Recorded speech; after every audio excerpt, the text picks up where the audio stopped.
আরব দেশ চাইতে বেশি জিকির হয় লা ইলাহা ইল্লাল্লাহ, আর লা ইলাহা ইল্লাল্লাহ বিরোধিতা আমাদের দেশে সবচেয়ে বেশি হয়। দুটি কথা মনে রাখি, সব কত দোয়া রয়েছে, হয় রব্বানা দিয়ে আর না হয় আল্লাহুম্মা দিয়ে। আল্লাহর নাম তো 99টি জানেন, তাই না? এই 99 সালাম এবং তার ছেলে ইসমাইল আলাইহিস সালাম বাপ বেটা মিলে কাবা ঘর নির্মাণ করছেন। এক একটি করে ইট নিয়ে যে দিচ্ছে ছেলে। আসসালামু আলাইকুম রহমতুল্লাহ ওয়া বারাকাতুহু। হঠাৎ করে দীর্ঘ সময় পরে আল্লাহর বিশেষ রহমত, যাকে কোরআনে কারীমের একাধিক আয়াতে আল্লাহর রহমত বলে স্বয়ং মহান আল্লাহ আখ্যায়িত করেছেন, সেটি হচ্ছে বর্ষা বৃষ্টি। বৃষ্টি মানব জাতির জন্য বরং সৃষ্টিকুলের জন্য আল্লাহর রহমত। ওয়া হুয়াল্লাযী ইউরসিলু রিয়াহা বুশরাম বাইনা ইয়াদাই রাহমাতিহি। আল্লাহ ঝড়ো বাতাস, হালকা বাতাস প্রেরণ করেন। মেঘমালা যখন আকাশে থাকে, বুশরান সুসংবাদ স্বরূপ, সুসংবাদ এই বাতাস, বাইনা ইয়াদাই রাহমাতিহি তার রহমতের পূর্বে, অর্থাৎ বৃষ্টির পূর্বে সরাসরি বৃষ্টিকে আল্লাহ রহমত বলে আখ্যায়িত করেছেন। কিন্তু রহমত যদি মানুষের ঈমান আমল খারাপ হয়ে যায়, জি, আখলাক চরিত্র খারাপ হয়ে যায়, বিশ্বাস যদি আকীদা খারাপ হয়ে যায়, যদি মানব জীবনে অধপতন চলে আসে, চারিত্রিক অধপতন, ধর্মীয় অধপতন, আল্লাহ থেকে সম্পর্কহীনতা, গায়রুল্লাহর সাথে সম্পর্ক, রাসূলুল্লাহ সাল্লাল্লাহু আলাইহি ওয়াসাল্লামের আদর্শকে বাদ দিয়ে অন্য কোনো তরিকায় জীবনযাপন, তখন এই রহমত আযাবে পরিণত হয়। সেটিও কোরআনে কারীমে বর্ণনা করা হয়েছে বিভিন্ন জায়গায়। বিগত যুগের অনেক নবী রসুলদের জামানার যারা অবাধ্য, নাফরমান, পাপিষ্ঠ, তাদের ধ্বংসের কাহিনীতে এই বর্ষা বৃষ্টি দিয়ে আর আকাশে মেঘমালা দেখে তারা আনন্দিত হয়েছে। ফালাম্মা রাআহু আরিজাম মুস্তাকবিল আউদিয়াতিহিম, যখন আকাশে মেঘমালা দেখেছে এত আনন্দিত হয়েছে। স্বাভাবিক আরব দেশে তো আরও আনন্দের কথা, বুঝতেই পারছেন কি যে এখানে আনন্দ হয় যখন দীর্ঘ সময় বর্ষা বৃষ্টি হয়। কালু হাযা আরজ মুমতারুনা, এই মেঘমালা বাদল যা বৃষ্টি বর্ষাবে, কত খুশি। আল্লাহ বলছে বাল হুয়া মাস্তাজালতুম বিহি রিহুন ফিহি আযাবুন আলী। তোমরা তাড়াহুড়া করছিলে, নবী রসুলকে চ্যালেঞ্জ করছিলে যে কোথায় তোমার আল্লাহ, কোথায় আযাব, কোথায় শাস্তি, এসব মিথ্যা কথা বলে থাকো। ওই যে তাড়াহুড়া করছিলে আযাবের জন্য দুনিয়াতে, মাস্তাজালতুম বিহি রিহুন, ঝঞ্ঝাবায়ু, ঘূর্ণিঝড়, ফিহি আযাবুন আলীম, যাতে মর্মান্তিক আযাব রয়েছে, আযাব হতে পারে। সুতরাং এ বর্ষা বৃষ্টির দিনে আল্লাহর রহমতের দিন মুমিন মুসলিমদের জন্য, সেটাকে আমাদেরকে রহমত হিসাবে নিতে হবে এবং সেটা যাতে আল্লাহর সত্যিকারের রহমতে পরিণত হয়, তার জন্য আমাদের সার্বিক জীবনে উদখুলু ফিস-সিলমি কাফা, ইসলামে প্রবেশ করতে হবে। শুরুতে আমরা রব্বুল আলামিনের প্রশংসার পরে শুকরিয়া আদায় করব আমাদের মারকাজুল ফুরকান সেন্টারের যারা দায়িত্বশীল জিম্মেদার কর্মকর্তা, তাদের বিশেষভাবে যিনি প্রধান শেখ আব্দুল্লাহ ইবনে আব্দুল হামিদ সাঈদী হাফিজাহুল্লাহ তাআলা ওয়া রাআহু, তার প্রশংসা বা তার শুকরিয়া আদায় করি। তার সাথে বিশেষভাবে শুকরিয়া আদায় করি আমাদের শ্রদ্ধেয় ভাই শেখ মীর মুজাফফর হাফিজাহুল্লাহ তাআলার, আল্লাহ তাকে জাযায়ে খায়ের দান করেন, কঠোর পরিশ্রম, মেহনত এবং সার্বিক সহযোগিতার জন্য। শুকরিয়া আদায় করি আরও বাংলা ভাষাভাষী যত ভাইয়েরা বিশেষভাবে সহযোগিতা করেছেন, সবার শুকরিয়া আদায় করি, নাম ধরে সকলের বলা সম্ভব নয়। বিশেষ করে আমাদের শ্রদ্ধেয় ভাই শেখ আব্দুল জব্বার সালাফি হাফিজাহুল্লাহ তাআলা, তার অক্লান্ত পরিশ্রম এবং ইখলাস আল্লাহ কবুল করেন। তার সাথে যে টিম রয়েছে আমাদের কোরআন সুন্নাহর অনুসারী সালাফি ভাইদের তাদের আল্লাহ যেন জাযায়ে খায়ের দান করেন। শুকরিয়া আদায় করি বাহরাইন সরকারের, আর বিশেষ করে বাহরাইন সরকারের যে সুন্নি আওকাফের কর্মকর্তা তাদের আল্লাহ তাদের উত্তম প্রতিদান দান করেন। জাযাহুমুল্লাহ খায়ের, যে তারা আমাদেরকে অনুমতি দিয়েছেন দু চারটি কথা কোরআন সুন্নাহর বলার জন্য এই বাহরাইনের মাটিতে, আর এত এত সুন্দর মসজিদগুলিতে। এগুলি আমাদের জন্য সুবর্ণ সুযোগ আল্লাহর পক্ষ থেকে। আল্লাহ রাব্বুল আলামিন সহজ করেছেন। আজকে থেকে 30 বছর আগে, 33 বছর আগে মদিনা ফারেক হইলাম বা মদিনার ছাত্র, তখন কোনো জায়গায় এরকম ব্যবস্থা ছিল না যে বাংলা ভাষাতে বা আরবি ছাড়া অন্য কোনো ভাষাতে কোনো দর্শ কেউ দেবে, কোনো আলোচনা করবে কোথাও, আর আলোচনা শুনতে পাবেন। যার ফলে 30 বছর আগে যারা এসেছে তারা আরব দেশগুলি থেকে রিয়াল নিয়ে গেছে, দিনার দিরহাম তো নিয়ে গেছে, কিন্তু ঈমান ইসলাম নিয়ে যেতে পারেনি, তৌহিদ সুন্নত নিয়ে যেতে পারেনি। শিরক বিদাত নিয়ে এসছে, ওই শিরক বিদাত নিয়ে ফিরে চলে গেছে। ওমান কানা ফি হাযিহি আমা ফাহুয়া ফিল আখিরাতি আমা। দেশেও আমা, অন্ধ ছিল, আর এ দেশে আসার পর অন্ধই থেকে গেছে। তৌহিদ সুন্নাহ থেকে, সঠিক ইসলাম থেকে, বাপদাদার কুড়িয়ে পাওয়া সেই ইসলাম নিয়েই ফিরে চলে গেছে হতভাগা হয়ে। কিন্তু আপনাদের সৌভাগ্য বরুণ আলহামদুলিল্লাহ যে পরবর্তীতে আলহামদুলিল্লাহ আরব দেশগুলিতে অনুমতি হলে একসময় আমাদের চোখের সামনে এখানে অন্য অন্য ভাষায় দাওয়াতি কাজ করার জন্য আল্লাহ তাআলা যেন জাযায়ে খায়ের দান করেন। ওই সমস্ত কর্মকর্তা আরব দেশগুলির যারা রয়েছেন তাদের, আর যাদের সার্বিক সহযোগিতায় এই দাওয়াতি কার্যক্রম বিভিন্ন ভাষায় সম্ভব হয়েছে, আল্লাহ যেন কবুল করেন, তাদেরকে নেক হায়াত দান করেন। সমস্ত অনিষ্ট থেকে এই সমস্ত দেশগুলিকে, মুসলিম দেশগুলিকে আল্লাহ হেফাজত করেন, এবং কাফের মুনাফিকদের যে ষড়যন্ত্র রয়েছে সর্বদা এই সমস্ত ষড়যন্ত্র থেকে আল্লাহ রাব্বুল অনিষ্ট থেকে আল্লাহ যেন হেফাজত করেন। মুসলিম ভাই বোনদের হেফাজত করেন, মুসলিম দেশগুলির হেফাজত করেন, যেখানে মুসলিমরা রয়েছেন সংখ্যালঘু হিসাবে তাদেরও যেন আল্লাহ রাব্বুল হেফাজত করেন। মাজলুম মুসলমানদের জন্য আল্লাহ রাব্বুল আলামিনের কাছে শুরুতেই দোয়া করি, আল্লাহ রাব্বুল তাদের জন্য বিশেষ সাহায্য করেন, আল্লাহর খাস মদদ করেন। আল্লাহ তাদের সমস্ত জালেমদের জুলম থেকে, অনিষ্ট থেকে আল্লাহ হেফাজত করেন। জালেমদের আল্লাহ সর্বনাশ করেন। খাস করে দোয়া করি গাজাবাসীদের জন্য, ফিলিস্তিনের মুসলিম ভাই বোনদের জন্য। আল্লাহ রাব্বুল আলামিন ছাড়া তাদের কেউ নেই, আল্লাহ তাদের জন্য হেফাজত করেন। জালেমদের থেকে আল্লাহ তাদেরকে রক্ষা করেন, মাজলুমকে আল্লাহ সাহায্য করেন। নবী সাল্লাল্লাহু আলাইহি সাল্লাম মের দুয়ার যেন বাস্তবায়ন, ওয়াত্তাকি দাওয়াতাল মাজলুম, মাজলুমের দোয়া থেকে সতর্ক সাবধান। যদি কোনো মুসলিমকে বলা হয়ে থাকে এই কথা, তাহলে কাফের যে আল্লাহ দ্রোহী, আল্লাহর শত্রু, তাদের ক্ষেত্রে এই হাদিসের বাস্তবায়ন আল্লাহর কাছে আমরা দোয়া করি যে আল্লাহ রাব্বুল মাজলুমদের যেন ডাকে আল্লাহ সাড়া দেন, আর জালেমদের যেন আল্লাহ নিশ্চিহ্ন করেন, মাজলুমদেরকে আল্লাহ বিজয় দান করেন। মসজিদে আকসা আল্লাহ রাব্বুল আলামিন যেন মুসলিমদের জন্য খাস করে দেন, এবং মুসলিমদেরকে সেখানে স্বাধীনভাবে সহজভাবে সেখানে গিয়ে সালাত আদায়ের নেকি হাসিলের তৌফিক দান করেন। আলোচনার বিষয়বস্তু আপনারা শুনেছেন। বর্ষা বৃষ্টির জন্য আমাদের প্রোগ্রাম প্রথম দিনের একটু ব্যাহত হওয়া স্বাভাবিক, লোকজন আসতে অথবা গাড়িগুলি আসতে বিলম্ব হওয়া এটা স্বাভাবিক, আপনাদের জানাই রয়েছে। আর আরব দেশগুলিতে বর্ষা বৃষ্টি হলে পানি খুব তাড়াতাড়ি জমে যায়, সুতরাং বুঝতে পারছেন এই যে সমস্যাগুলি, যার ফলে আমাদের ভাইয়েরা এখন হয়তো আসতে আছেন। দীর্ঘ সময় তাদের জন্য আমরা অপেক্ষা করলাম, আর অপেক্ষা করা হয়তো আমাদের পক্ষ থেকে অথবা দায়িত্বশীলদের পক্ষ থেকে, মসজিদ কর্তৃপক্ষদের পক্ষ থেকে সম্ভাবনা।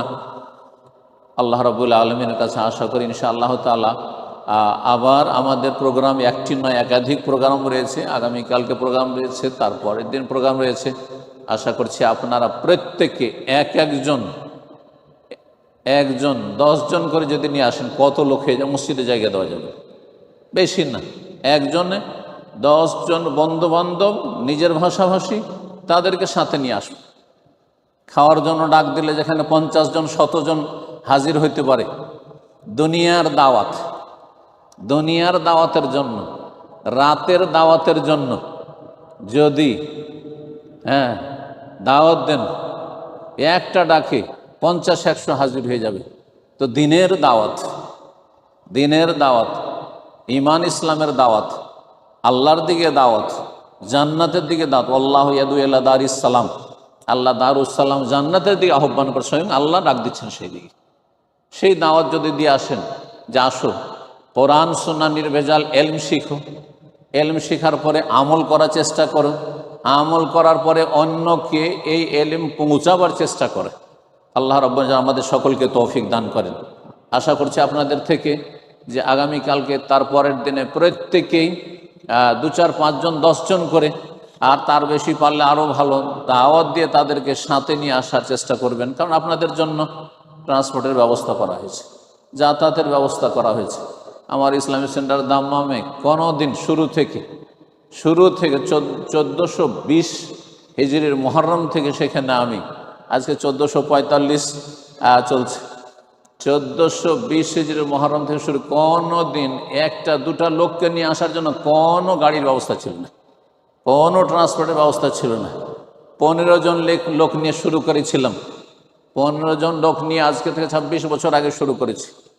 আর তারপরে সেটা বাড়তে বাড়তে সাপ্তাহিক প্রোগ্রাম, এমন নয় যে মাসিক আর বাৎসরিক, সাপ্তাহিক প্রোগ্রামে 15 জন লোক নিয়ে শুরু করেছিলাম দাওয়াতি কাজ।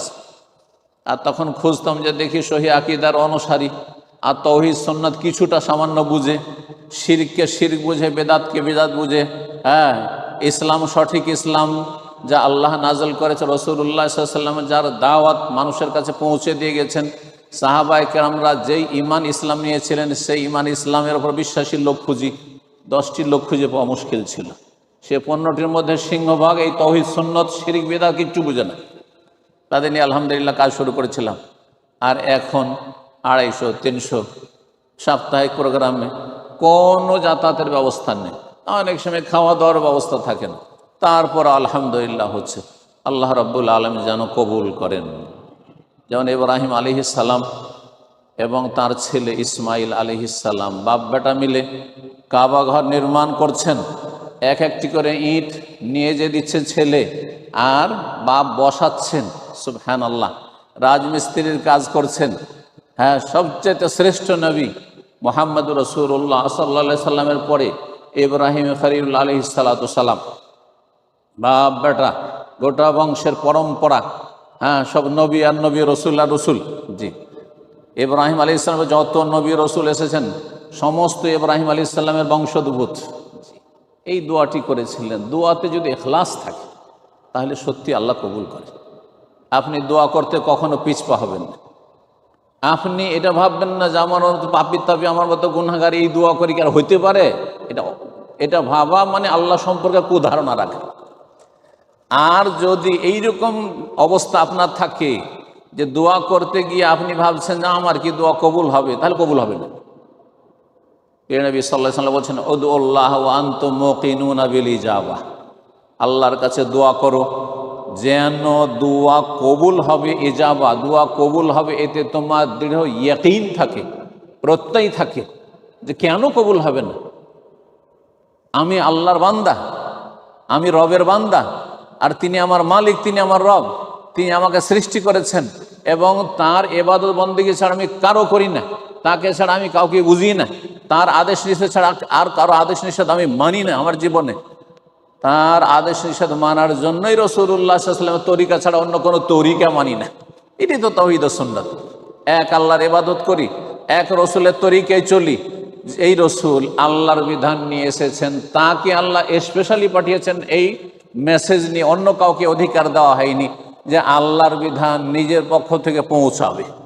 একমাত্র ওহী নাযিল হয়েছে শেষ নবী মুহাম্মদুর রাসূলুল্লাহ সাল্লাল্লাহু আলাইহি সাল্লামের ওপর, দ্বীন-ই ইসলামের এই ওহী সর্বশেষ দিনের, যেই দিন দ্বারা আল্লাহ রাব্বুল দ্বীনকে পূর্ণতা দান করেছেন। তো আল্লাহ রাব্বুল আলামিনের কাছে ইখলাসের সাথে দোয়া করলে আল্লাহ যে শুনেন, এর বাস্তব প্রমাণ ইব্রাহিম আলাইহিস সালামের দোয়া। আপনারা অনেকে লম্বা লম্বা দোয়া করছেন, দীর্ঘক্ষণ ধরে হাত তুলে দোয়া করছেন, তারপরে কবুল হচ্ছে না। রোগ আপনার মধ্যে রয়েছে, সমস্যা আপনার মধ্যে রয়েছে, বিভিন্ন রকমের সমস্যা হইতে পারে, যেদিকে যাওয়া সম্ভব হচ্ছে না, যেহেতু সেটা আমাদের বিষয়বস্তু নয় আজকে। কিন্তু ইব্রাহিম আলাইহিস সালাম চিন্তা করুন তো দেখি, ওয়াইদ ইয়ারফা ইব্রাহিমুল কাওয়াইদ মিনাল বাইত ওয়া ইসমাঈল রব্বানা তাকাব্বাল মিন্না ইন্নাকা আনতাস সামিউল আলিম। স্মরণ করো সেই ইতিহাসকে, প্রাচীন ইতিহাসকে। ওয়াইদ ইয়ারফা ইব্রাহিমুল কাওয়াইদা, যখন ইব্রাহিম আলাইহিস সালাম কাবার ভিত্তি কি করছিলেন? স্থাপিত করছিলেন, স্থাপন করছিলেন। ওয়া ইসমাঈল, তার ছেলে ইসমাঈলও সাথে। আর উভয় বলছিলেন রব্বানা তাকাব্বাল মিন্না ইন্নাকা আনতাস সামিউল আলিম, হে আমাদের প্রতিপালক, হে আমাদের রব, তাকাব্বাল মিন্না, আমাদের থেকে কবুল করে নেন। তাকাব্বাল মিন্না রব্বানা, হে আমাদের। কোরআনে কারিমে যত দোয়া রয়েছে হয় রব্বানা দিয়ে আর না হয় আল্লাহুম্মা দিয়ে। আল্লাহর নাম তো 99টি জানেন, তাই না? এই 99টি নামের মধ্যে দুটো নাম দিয়ে যতগুলি দোয়ার শুরু, আল্লাহ দিয়ে আল্লাহুম্মা, হে আল্লাহ, আর না হলে রব্বে মানে রব্বি, আর রব্বানা এক বচন না হয় বহু বচন। রব্বানা, হে আমাদের প্রতিপালক, তাকাব্বাল মিন্না, আমাদের পক্ষ থেকে কবুল করুন, আমাদের থেকে সাদরে গ্রহণ করুন। ইন্নাকা আনতাস সামিউল আলিম, এতটুকু দোয়া। রব্বানা তাকাব্বাল মিন্না, এইটুকু দোয়া। আর এই দোয়া কবুলের জন্য আল্লাহর নাম এবং গুণাবলীকে ওসিলা, মাধ্যম বানানো, ব্যক্তি ওসিলা বানানো বিদআত এবং শিরকের রাস্তা। আর আল্লাহর আসমা সিফাতকে নাম গুণাবলীকে ওসিলা মাধ্যম বানিয়ে আল্লাহর সান্নিধ্য লাভ করা, নৈকট্য অর্জন করা হচ্ছে ইসলামী তরিকা, কোরআন সুন্নাহর শিক্ষা। বলছেন ইন্নাকা আনতাস সামিউল আলিম, নিশ্চয় তুমি সবকিছু শোনো, সর্বশ্রোতা। আল আলিম, তুমি সর্বজ্ঞ, তুমি সবকিছু জানো, সবকিছু শুনছো আর সবকিছু জানছো তুমি। আমাদের পাশে দুইজন এসে এই দিক থেকে একজন কথা বলছে, ওই দিক থেকে একজন, কারো কথা বুঝি না, ঠিক না? এইদিকে তাল দেবো না ওইদিকে তাল দেবো, শেষে গেল, দুটোই গেল, কারো কথা বুঝলাম না। হচ্ছে না? হচ্ছে না? কিন্তু আল্লাহ রাব্বুল আলামিনকে একসাথে কত মানুষ ডাকছে বলুন তো দেখি, কত মানুষ ডাকছে, কত ভাষায় ডাকছে। এতগুলি দোয়া একসাথে আল্লাহর কাছে যাচ্ছে, এতগুলি ভাষার দোয়া সবগুলি একসাথে যাচ্ছে। আল্লাহ একটিকে আরেকটির থেকে পৃথক করতে সর্বশক্তিমান, তারপরে সবার কথা শুনছেন। যদি দোয়া কবুলের শর্ত পূরণ থাকে তো আল্লাহ একাই শুনছেন, আর কেউ শুননেওয়ালা নাই, যে তার সাথে সহযোগী একটা বাহিনী রয়েছে, টিম রয়েছে গস কুতু আবদালের। এটা হচ্ছে শিরকি আকিদা, কুফরি আকিদা। এতেই মুসলিম সমাজের বদ আকিদার লোকদের ইমান ইসলাম নষ্ট হয়ে গেছে। জন্মসূত্রে আল্লাহর বিশেষ নিয়ামতে ইসলাম পেয়েছিল, কিন্তু বড় হওয়ার পরে বাই চান্সে সে ইসলাম পেয়েছিল, আল্লাহ সুযোগ দিয়েছেন যে মুসলিম ঘরে জন্ম হয়েছিল, কিন্তু আকিদা, তৌহিদ, সুন্নাহ না জানার কারণে, শিরকি বেদাত কি না জানার কারণে, যখনই 15 বছর বয়স এসে এখন বাই চয়েস করতে হবে, সেখানে গিয়ে ইসলামের গণ্ডি থেকে বেরিয়ে চলে গেছে। ইসলামে এসেছিল এক দ্বার দিয়ে ঢুকেছে, আর এক দ্বার দিয়ে বেরিয়ে গেছে। জন্মসূত্রে একটা দরজা দিয়ে ইসলামে ঢুকেছিল, আর তারপরে শিরককে চয়েস করেছে, তৌহিদকে পরিত্যাগ করেছে, সুন্নতকে পরিত্যাগ করেছে, বেদাতকে চয়েস করেছে, আর এক রাস্তা দিয়ে বেরিয়ে চলে গেছে। অধিকাংশ মুসলিমদের অবস্থা এইরকম, বিশেষ করে ভারত উপমহাদেশ। সুতরাং তৌহিদ সম্পর্কে জ্ঞান অর্জন করা সবচেয়ে গুরুত্বপূর্ণ বিষয়বস্তু তৌহিদ। আর তৌহিদ সম্পর্কে আলোচনা এক রাত কেন, যদি সারা জীবন করি তবু শেষ করা যাবে না।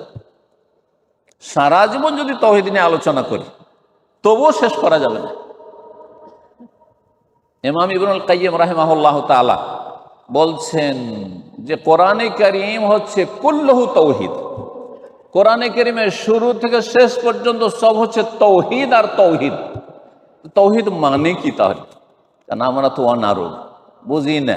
আরে জীবনেও শুনি বাংলাদেশে তৌহিদ আর তৌহিদ। আমাদের দেশে তৌহিদের নাম হয়, আমাদের যে ভাই কোরআন তেলাওয়াত তৌহিদ নাম, তৌহিদ। আবার তৌহিদ কি জিনিস? ইসলামের সবচেয়ে গুরুত্বপূর্ণ, শুধু ইসলাম না, মানব জীবনের সবচেয়ে গুরুত্বপূর্ণ বিষয় হচ্ছে তৌহিদ।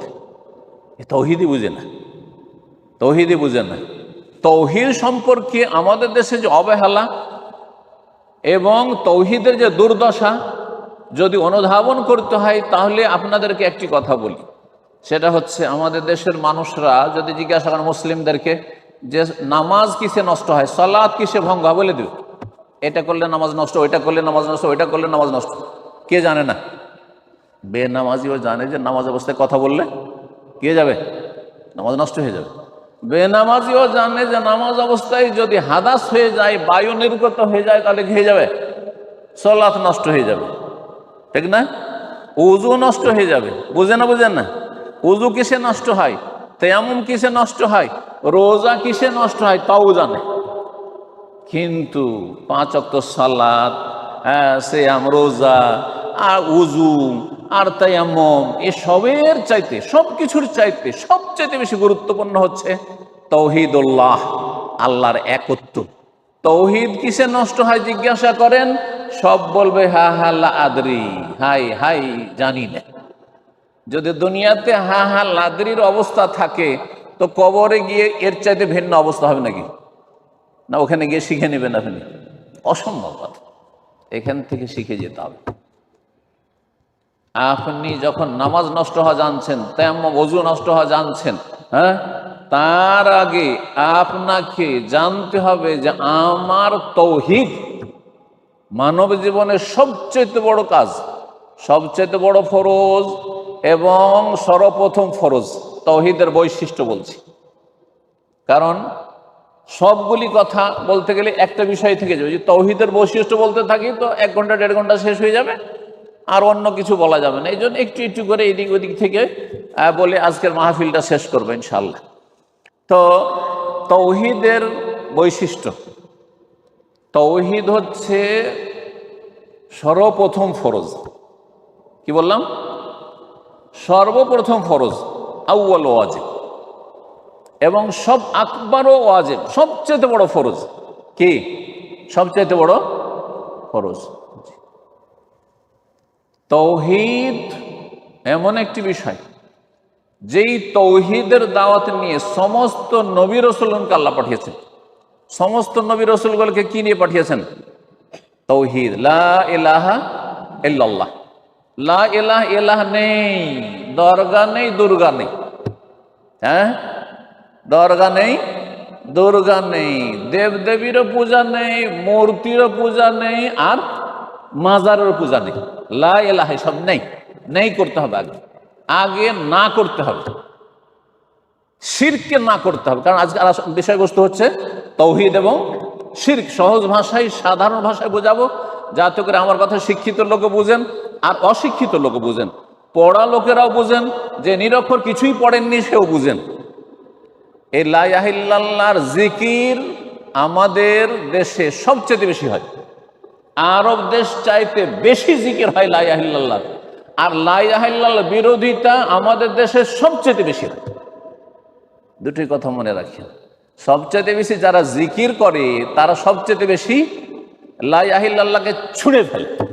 এলাহ নেই, তার মানে এই কথাই মক্কার কাফেররা বুঝতো। এই জন্য তারা মন্ত্রের মতো, আপনাদের মতো লা ইলাহা ইল্লাল্লাহ পড়েনি। জন্মগত যারা মুসলিম আমাদের দেশের, হ্যাঁ, তাদের মতো লা ইলাহা ইল্লাল্লাহ পড়েন না, তো পড়েনি তো। ওরা জানছে যে লা ইলাহা ইল্লাল্লাহ বলা মানে মুহাম্মদ সাল্লাল্লাহু আলাইহি ওয়াসাল্লাম নিজে মূর্তি ভাঙবেন না। আমাদেরকে ঘরে ঘরে যে মূর্তি আছে, অলিতে গলিতে মূর্তি আছে, আমাদেরকে লা ইলাহা ভেঙে ফেলতে হবে।